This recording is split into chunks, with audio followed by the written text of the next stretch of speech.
Hello YouTube and welcome to Prime Productions. I'm here to help enhance your tabletop gaming experience. If you're new to this channel, I primarily cover Paizo tabletop role-playing games like Pathfinder and Starfinder. And welcome back to Inspired Campaigns, where I talk about how to make a Pathfinder campaign inspired by various pop culture franchises. So a while ago I put up a poll on my YouTube community tab asking people what pop culture thing they'd like to see me turn into a campaign. And the clear winner was the Elder Scrolls series. If you don't know, Elder Scrolls is a video game series that was created by and is still made today by Bethesda Softworks. It's better known as that series that Skyrim is from. That's why the game is called Elder Scrolls V Skyrim. There are also a bunch of other Elder Scrolls games out there, including Elder Scrolls Online, a massive multiplayer online RPG. So, I know most of you will assume this, but just to make sure that everyone is on the same page, the Elder Scrolls lore is super deep and long, and I cannot cover it all in one YouTube video. I'm going to have to do a bunch of summarizing and oversimplifying. I'm not the most knowledgeable about the Elder Scrolls universe, but I have been watching videos and reading up on it, so I feel like I've got the basics down. If I mess up or oversimplify, I'm sorry, correct me in your own home game when you play Elder Scrolls in Pathfinder. Now I will start in on how I'd make an Elder Scrolls game in Pathfinder, but before I do, I need to remind everyone to make sure that your players are okay with this game before you try to run it. Don't just spring it on your players. This kind of campaign will involve limiting some player options, so make sure everyone is on board with that before diving into an Elder Scrolls game in Pathfinder. Alright, just to give this video some structure, I'm going to break it into sections. First, I'll do a very broad and very basic overview of the lore of the Elder Scrolls series. If you want a more in-depth review, I'll link to another YouTuber who did a deep dive into the lore in the description. Then I'll talk about the available Ancestries for an Elder Scrolls game, then the available classes, available weapons and technology, and then finally I'll put up a summary so you can see all that stuff at a glance. Oh, and one last thing before we get started. Elder Scrolls likes to do a lot of retconning or changing their established history, but they do this in an actually interesting way. All of the in-universe books you see in the game are written by, well, fallible mortals. So anytime one book contradicts another, either or more likely both authors just didn't know what they were talking about. So keep that in mind when I'm going through all of this. There may be lore bits here that are contradicted in some of the games. So we best get started with the lore. So Elder Scrolls starts off before the planet is even formed. The story goes that there were a bunch of powerful spirits, essentially deities. They're called something else, but they're deities. Then, one day, one of these entities decided to try an experiment called making the mortal realm? They asked if any of the other deities wanted in on that action, and some of them agreed. So they started making the mortal realm and the planet Nirn. Now, some deities were into it, but some deities decided that they didn't want any part of that business and watched from afar. Partway through making the mortal realm, some deities realized that it was taking a lot more energy than they thought it would take to make the mortal realm and decided to pull out. However, 8 deities believed in the plan enough that they kept with it and they finished the project. However, this took so much energy that they basically went into a godly coma to rest and recuperate their power, and they're still in that state today. These sleeping deities became known as the Aedra. Meanwhile, the deities that didn't build the mortal realm decided that they kinda liked it when it was all said and done, so they decided to start messing with it. Who would stop them? Anyone who could was in a godly coma, right? They became known as the Daedra, or Daedric princes. They're kind of the gods of the Elder Scrolls universe. Now, they have their own realms and their own energy, and each of these realms also have their own inhabitants, and each of these inhabitants are also called Daedra. It gets confusing. Long story short, the Daedric princes each rule a realm, and sometimes mess with the affairs of mortals. Meanwhile, on Nirn, there was one race of mortals who evolved into 2 branches, the Mer, or elves, and the humans. They may have also split into a 3rd ancestry called Khajiit, but that's one of those weird bits of lore that's not clear. Anyway, most of the Elder Scrolls games take place on one continent on Nirn called Tamriel. There are other continents, but we'll be focusing on Tamriel for this video. Now, the Mer conquered Tamriel first. Then the humans started a war and tried to conquer it back. Now it's kind of settled into a near 50-50 split, and the realms of men and elves are divided amongst themselves, so no one is really conquering anyone at this point. There is a lot more to the history that I didn't get into. This is just a super simple overview, remember that. Moving on to the Ancestries. In essence, there are 4 species, or what Pathfinder would call Ancestries, in the Elder Scrolls universe. Elves, who, like I said, are called Mer in this universe, then humans, Khajiit, and finally Argonians. Argonians are actually the easiest, so let's start with them. Argonians are these reptile people who live in the Black Marsh, this swampland section here. Now, remember that human-elf war I mentioned 2 paragraphs back? Well, these super powerful sentient spiritual trees got caught in the crossfire. And while they are powerful, they're also trees and couldn't get out of the way. So they made the Argonians to protect them, and while some Argonians do still hold to this mission, others have struck out on their own. So obviously the easiest way to convert Argonians to Pathfinder is to just use the lizard folk ancestry. In Elder Scrolls Online, Argonians swim faster than other races, so maybe grab the Wetlander heritage in Pathfinder to give them a swim speed. Like I said, pretty easy. Next up are the Khajiit. They are from this section of Tamriel here called Elsewhere, which seems to be mostly a rocky grassland, but it has some forests. Now there is one issue with Khajiit, and that is that they started off in Elder Scrolls just kinda looking like normal humans but with a bit of a cat-like face, but by the time of Skyrim they are full-on cat people. Apparently their change in appearance has something to do with the moons of Nirn. Anyway, we'll go with their more modern cat appearance, and yeah, there's an easy way to represent them using the catfolk ancestry. In Skyrim, Khajiit get a bonus to unarmed damage, likely from their claws, and you can represent that with the clawed catfolk heritage in Pathfinder. Now, moving on to the harder 2 ancestries, the Mer or Elves and Human. These are the hardest because the Mer and Human have evolved into different forms for different environments, and the games treat these as separate ancestries. For example, humans from Skyrim have different stats than humans from Hammerfell. That's not really the direction Paizo seems to want to take their game, but I mean, if that's how you want to run your Elder Scrolls Pathfinder game, then this is how I would do it. So with the humans, we have the Bretons, Imperials, Nords, and Redguard. There are a few other human ethnicities, but they aren't really playable in the games. Bretons are from this area here called High Rock and supposedly have a bit of elf blood in their heritage. They are depicted through several games as having a natural affinity for magic. You could easily represent this by making them human, then grabbing the Ancestry feat arcane tattoos to give them a free cantrip, even if they are a fighter or a barbarian or something. If you wanted to lean into their half-elven heritage, you could give Bretons the Ayuvaran or half-elf versatile heritage. Next up are the Imperials, who live in Cyrodiil, this country in the center here. They are very Roman-themed, and they kinda sorta controlled Tamriel at one time, but they've been losing power over centuries. One of their abilities in Skyrim is the Voice of the Emperor, which gives humanoid enemies pause for a moment. I think a good representation of this would be to take the skilled human heritage for intimidation. Remember, the skilled heritage makes you trained in the skill and then increases that training to expert automatically at level 5. Nords are from the northern area of Skyrim, which is pretty cold.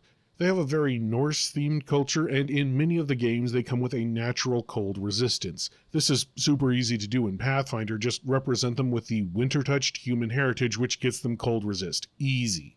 Lastly are the Redguard, who are from this area called Hammerfell. They have a very Middle Eastern, North African feel to them, and by the way, that's not me, that's one of the Elder Scrolls writers. They are also known for their adrenaline rush ability in several games, giving them significant physical prowess. If you wanted to represent that increased physicality, you could give the Redguard the skilled human heritage for athletics, or just make them a barbarian, that works too. Now, moving on to the Elves, or Mer. The Altmer are from this island here called the Somerset Isle. They are kinda like the High Elves from different media. Big cities, tall ivory towers, big into magic and learning, all hoity-toity, that kind of stuff. Some of them are actually trying to reconquer Tamriel back from the humans as of Skyrim's time. Like the Bretons, their big thing is that they're good at magic, so I'd just make them elves with the Seer Elf heritage. Or you could grab the Elemental Wrath or Wildborn Magic Elf feats for a free cantrip instead. All of those would give you some innate magic. Probably the hardest of the Mer to do are Bosmer, who live in this forest called Valenwood. These are the Sylvan Elves, living in trees and stuff. Now, in the games they are resistant to diseases or poisons, sometimes both. There isn't a Pathfinder thing that gives elves that resistance specifically, but You could house rule to port over a heritage from another ancestry and then just give it to the Bosmer. For example, dwarves get a poison resist heritage and ratfolk get a disease resist one. Just allow Bosmer to take one of these two heritages and it should be fine. Dunmer are ashen-skinned elves, but they don't live underground like D&D's Drow. Instead, they live near a giant volcano here in Morrowind. Unsurprisingly, living near a giant supervolcano gives Dunmer fire resistance in most games, so that's easy, just give them the desert elf heritage and you're done. The last of the playable elves are the Orsmer, who are, they're just orcs. Yeah, orcs are an offshoot of elves in the Elder Scrolls games. They don't have a home region and instead have small tribes and enclaves scattered throughout Tamriel. Now, you could represent them by just making them orcs from Pathfinder, but if you wanted to preserve their elven nature, you could instead make them elves with the Dromar or half-orc versatile heritage, or orcs with the Iuvarin or half-elf versatile heritage. Now, we aren't done because there's a few more mer or elves to talk about. Firstly are the Dwemer, who were dwarves, though of course they had the elf lineage. They all disappeared one day and no one knows for sure why, but the prevailing theory is that they tried to use a super magic ritual to create their own god to essentially be their deific slave? And then someone rolled a nat 1 with that ritual and the critical failure ended up disappearing all Dwemer everywhere. There's also the Falmer or Snow Elves. They have this crazy story that I won't get into, but the long and the short of it is, now all of them are blind, near feral, and living in caves underneath Skyrim. There are 2 surviving non-crazy Snow Elves in the Skyrim expansion, so there may be more. If you wanted to play one of these non-crazy Snow Elves, use the Arctic Elf heritage to give them cold resist. That should work just fine. Now, before we get into the classes that should be applicable to an Elder Scrolls game, we first need to talk about how Elder Scrolls magic works. Magic in the Elder Scrolls games is based off having a pool of magic points, and each spell costs a certain amount of these points. Not the spell slot system from Pathfinder. You are just going to have to accept the spell slot system because that's a core mechanic of Pathfinder. If you absolutely need to play Elder Scrolls with a magic point system, you're gonna have to choose a different role-playing game, I'm sorry. Now, there are 2 other things for consideration with magic in Elder Scrolls. The first is different Elder Scrolls games depict magic differently. For example, in Skyrim there are no classes and anyone can learn magic through books. Essentially, in Pathfinder terms, it would be if wizards could cast spells from any tradition because in Skyrim there are no magic traditions. Magic is just magic. In Elder Scrolls Online, however, there are classes, and different classes have access to different kinds of magic, such as the nature-based magic of a warden or the elemental-based magic of a dragon knight. This is closer to how Pathfinder works, so it's not unreasonable to follow Pathfinder's 4 base magic tradition systems, at least in some versions of Elder Scrolls games. The last thing we need to talk about is divine magic. It is unclear if any of the spellcasters in Elder Scrolls get their magic from venerating the Daedra or Aedra. Oh, the Daedra can for sure grant someone power, but that feels more like an oracle or a witch class instead of a cleric. And there are priests dedicated to the Aedra and Daedra to be sure, but it's unclear if they're just wizards who also worship or if they have their power directly from the deities. There's even a debate if the Templar from Elder Scrolls Online gets their power from the Aedra like they say, or if they just learned a rare form of light magic that any mage could learn and the Templars are just lying. You are going to have to make that call in your own Elder Scrolls game. I feel like no matter what I say here, half the internet will mob me, so this is a roundabout way of saying that it's questionable if clerics or champions would fit into an Elder Scrolls game in Pathfinder. Alright, to make things go smoother, I'm going to divide up how appropriate various Pathfinder classes are in the Elder Scrolls games. The categories are hard yes, which means that there's not really any lore reasons I can see for not including these Pathfinder classes in an Elder Scrolls game. Probably yes, which just means that it's pretty appropriate, but some hardcore fans might have 1 or 2 issues with this class's inclusion. Questionable, which is, it's questionable if they should be included or not. That's going to be up to you and your GM if you should include that class or not. And finally hard no, which just means that the class would clash pretty well with the established lore of the Elder Scrolls games. Starting off with hard yes, most of the purely martial characters are in this category. Most barbarians, fighters, rogues would work just fine. Also, alchemy is a big part of Skyrim, so I don't see an alchemist being too out of place. Sure, there are no acid flasks or alchemist's fires in Skyrims, but I don't think it would be too big of a leap to say that they would be available. Also in this camp is anything that derives their power from nature, such as rangers, animists, and druids. Elder Scrolls Online has the Warden class, which is kinda like an amalgam of all these things, and there are nature spirits in the Elder Scrolls games that you can communicate with. Like I said, in Skyrim you can learn magic from books, so I don't think too many people would have problems with a magus or a wizard in Elder Scrolls, and finally Elder Scrolls has a long history of summoning, so summoners should be fine, especially since Elder Scrolls Online has several classes with summonable options. Moving on to probably yes, bards are in this category. Now there are tavern performers in Elder Scrolls, but they may not derive their magic from performance. Another probably yes are monks. I don't think doing unarmed combat is a viable build in any Elder Scrolls game, but I don't think it would be too big a problem if they showed up. Next up, oracles and witches are in this category. The Daedric princes, at least, have been shown to empower mortals either intentionally or unintentionally in the games. That's what the Elder Scrolls Online class, the Arcanist, is all about, but they do work a bit differently in Pathfinder, so it's a bit fuzzy if they would be appropriate or not. Lastly, I'd throw swashbucklers and thaumaturges into this category. Elder Scrolls seems to be a middle fantasy kind of world where there's no elaborate fencing or rapier, so a swashbuckler might be a hard sell for some, and for thaumaturges, I just don't know enough about the Elder Scrolls lore to know if they would fit in or not. Next up are the questionable classes. Like I said, Cleric and Champion are in this questionable category. I just don't know if worshipping Daedra or Aedra provides power in the Elder Scrolls universe. Also in this category are Sorcerers. Remember, Pathfinder sorcerers are born with inherent, built-in magic, and I'm just not sure if that's a thing in Elder Scrolls. Some rare individuals like the Dragonborn have inborn power, but they likely aren't Pathfinder sorcerers. Also, while there are rare individuals who can do crazy things like the Dragonborn, such individuals are really rare. Thus, I'd throw the Exemplar into the questionable category as well. As for kineticists, there are some Elder Scrolls characters that have kineticist-like abilities, such as the Dragon Knight from Elder Scrolls Online, so I can kind of see kineticists. You'd probably have to eject the flavor of kineticists connecting to an elemental plane and just treat them as another type of magic that a person can learn. If you're okay with that, then kineticist would also maybe work. Lastly, throw Psychic into the questionable category as well. I'm not sure if any mortal can have psychic powers in the Elder Scrolls universe. Finally, the hard no section. Elder Scrolls doesn't have high technology like in the late medieval times bordering on the Renaissance, so there are no firearms and no clockwork technology. The Dwemer did have some clockwork stuff, but they're all gone now and no one has figured out how their technology worked. So, no inventors and no gunslingers, with the caveat that a crossbow-based gunslinger would probably still be okay. There are crossbows in the Skyrim expansion, so if your GM is okay with you being a crossbow-only gunslinger, I would allow that. And finally, moving on to the allowable items. So, talking about the available weapons and armor, most armors in Pathfinder would probably be fine. As for weapons, like I said, it doesn't appear that Elder Scrolls has reached a level of technology to make rapiers or firearms.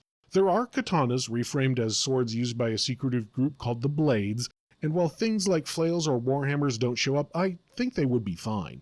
In general, weapons that are available in medieval Europe should be fine, without rapiers, but then add in the katana as the sword of the Blades. More interestingly, though, is that enchanting weapons and armor is different in Elder Scrolls, especially enchanting a weapon. It requires a creature's soul, and after a certain number of uses, that soul's energy is used up, and you have to charge that thing up with a new soul. So that's problematic for making a +1 striking weapon, which is kind of required for the math of Pathfinder. For this reason, I would recommend using the Starfinder way of doing things, where you can just build better and better non-magical versions of weapons that are more accurate and do more damage once you hit appropriate levels. And actually, this would reflect how you better make items in Skyrim. You get better at crafting, hone your iron sword, and it does more damage. Or you could use the automatic bonus progression optional rule that works too. Now, there are magical trinkets, amulets that give you bonuses and such in Skyrim, so those would work just fine from Pathfinder. And that's it. Here are the changes I would make for an Elder Scrolls themed game using the Pathfinder system.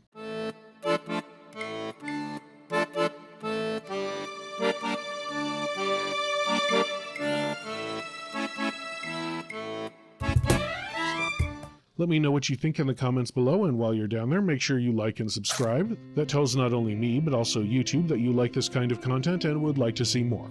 And until next time, thank you, good luck, and happy gaming!